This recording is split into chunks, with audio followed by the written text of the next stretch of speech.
Hello, I'm Beth Joey and welcome back to my YouTube channel. If you're new here, welcome. This is a channel where I paint my face, turn my camera on and talk about some books. If you've been around on my channel for a little bit, then you know that this year is all about accountability. It's all about holding myself to the TBRs that I set for myself at the beginning of every year, throughout the year, and that is what this series is all about. Right around my birthday, I set myself a new list of books that I have to read before I turn the next year old. So this is my list of 26 before I turn 26. And every now and then I update you guys to let you know what I thought of those books on the list, how I'm going with reading them, what I've rated them, all that kind of thing. And that's exactly what I'm going to do in this video today with my latest 4 books that I've read as part of this TBR. Let's crack straight in with the first book, Anything Could Happen by Lucy Diamond. This book is set in New York and it follows a young woman named Eliza who discovers that the man who abandoned her as a child isn't actually her father, and her mother has been lying to her essentially all her life about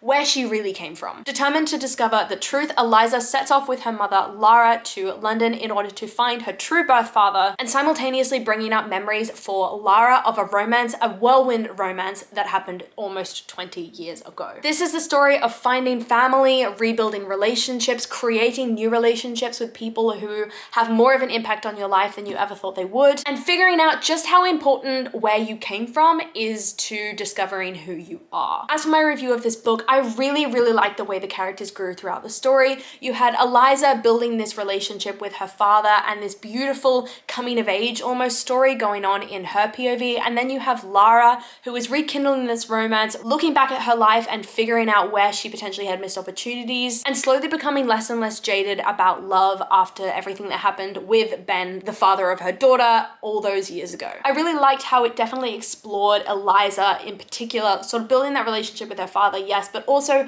rebuilding the trust that was broken between her and her mother after her mother had lied to her all her life, and just exploring familial dynamics through, you know, this mother-daughter relationship, father-daughter relationship, and then even husband and wife relationship through Ben and his wife at the time that these women reappear in his life. There was a romance between Lara and the father, Ben, but I will say that it was more frustrating than swoon-worthy for me because it was very will they, won't they until about 30 pages before the end. And then all of a sudden in those last 30 pages, you get the culmination, I guess, of this will they, won't they romance, and it's all kind of figured out. I'm not going to spoil it, but it just felt very abrupt and like there wasn't enough basis for what they decided to do with their relationship to each other, I guess. Plus, there was a very annoying character, which was Ben's wife, because she was making really poor decisions and then blaming the outcomes of those decisions on everybody else. Made this book a little bit frustrating at times, but don't get me wrong, I thought it was a beautiful coming of age story for Eliza. I love the way it explored these different family dynamics. It was a 3-star read for me, so not horrible, but not amazing. Next up, we've got A Curse So Dark and Lonely by Brigid Kemmerer, which is a sort of Beauty and the Beast retelling by this author,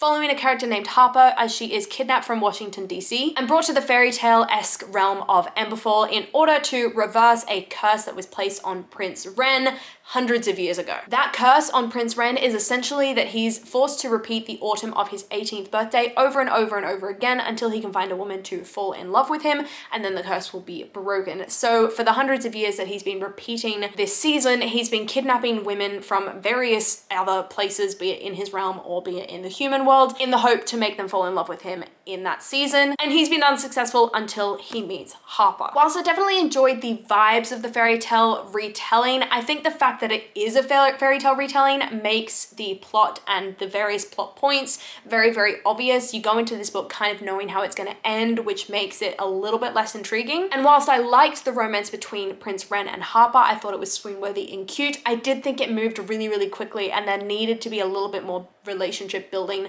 behind the scenes. Harper adjusted to being kidnapped and being in this new world way too quickly, and therefore the romance that came out of being in this new world and being with Prince Ren also happened too quickly. I think she needed a little bit more time in like full-on breakdown mode of like, oh my god, I'm taken away from everything I know. But I really loved Harper as a character. She was so strong, so steadfast in her beliefs. The cerebral palsy representation in this story I felt was very authentic, especially because the author does write a whole author's note about how she wrote it into the story and why she included it in the story as this element of showing strength in this character and showing that this character can overcome everything that she is sort of born into as she's forced into this world that she's completely unfamiliar with. The one thing that I absolutely have to say about this story is that the audiobook is the way to consume it. And I'm not saying that for any other reason than the fact that towards the end of the story, there are some POVs that you can only fully and hilariously experience properly if you are listening to the audiobook. That's all I'm gonna say. If you want to read this book, pick up the audiobook, and oh my god, you will thank me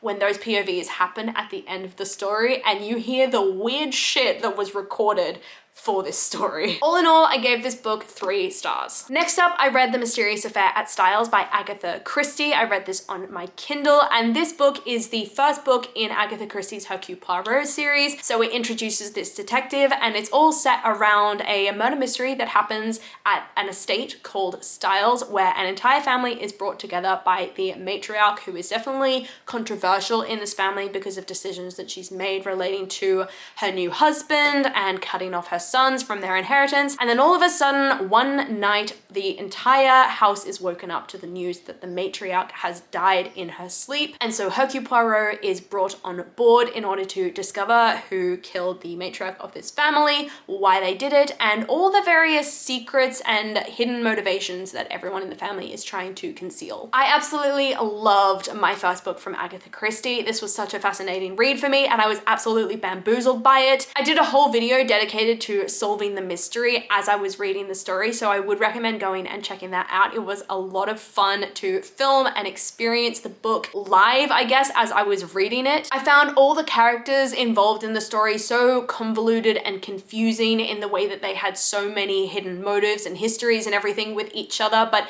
in the best way, like not confusing in a bad way, confusing in a way where you really had to think in order to wrap your mind around the mystery, especially because I was filming it as an attempt to solve it. I love how it was told in almost like past tense, or you had this sort of omniscient presence of the narrator, Arthur Hastings, because he does mention at the beginning of some chapters, you know, I'm going to focus on these next few days because this is really what was delved into in great detail when the whole case went to trial and that kind of thing. So it gave this sort of other presence to the book where you knew the person that was taking you through the mystery knew more than you did, which added to the intrigue. I think the pace of the story was great as it took me step by step through the case, but also sprinkled in enough red herrings and little reveals and twists and everything to keep me involved so that the step-by-step nature of the investigation didn't feel too formulaic. Of course, I loved the personality of Hercule Poirot and how enigmatic he is, and I loved that Captain Arthur Hastings is sort of written as this village idiot, despite the fact that he's the guy that's kind of narrating the story. He's the one that you're following the perspective of throughout. He's just like,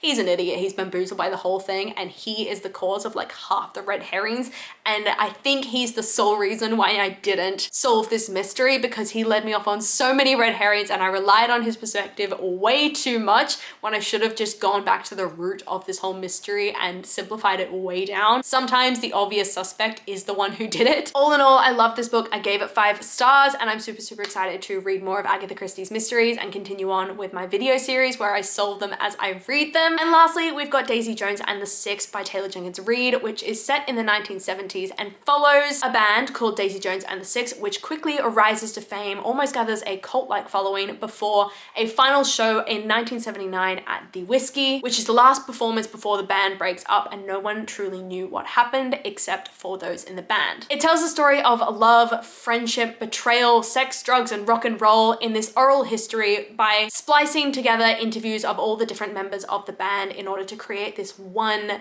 beautiful story, conflicting perspectives and lies and cover-ups and all. As for my thoughts on this book, I absolutely loved the way it was written. I loved the way it spliced those interviews together, so it almost felt like at some points the characters were having conversations with each other, and it really revealed how every different person in the band remembered certain situations differently based on their own bias, based on their own perspective, or based on the fact that they were simply trying to rewrite the history in order to make themselves look better. Because it doesn't have that sort of traditional narrative style storytelling, you really had to read between the lines in terms of figuring out who the different characters are, what their motivations are, what their flaws are. And I loved the way that splicing those interviews together really revealed so much about each of the characters and their motivations in being a part of this interview series, this oral history. Plus, of course, you have the classic Taylor Jenkins Reid mystery around the narrator or the person conducting these interviews, which of course is revealed at the end. It always shocks me. She did the same thing in The Seven Husbands of Evelyn Hugo, and it honestly gets me every time. I would really, really recommend reading this book via audiobook because it does have a full cast of characters narrating the story, and they have such distinctive voices,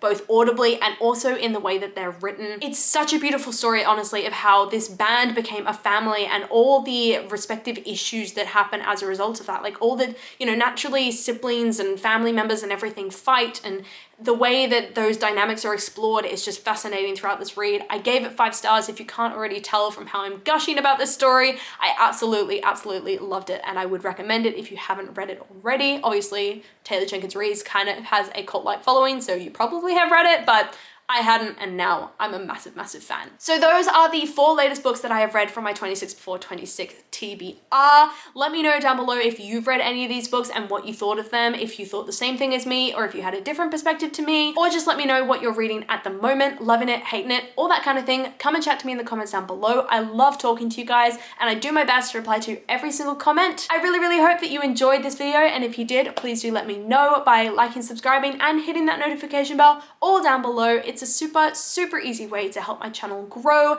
and I will see you, lovely people, in my next video. Bye.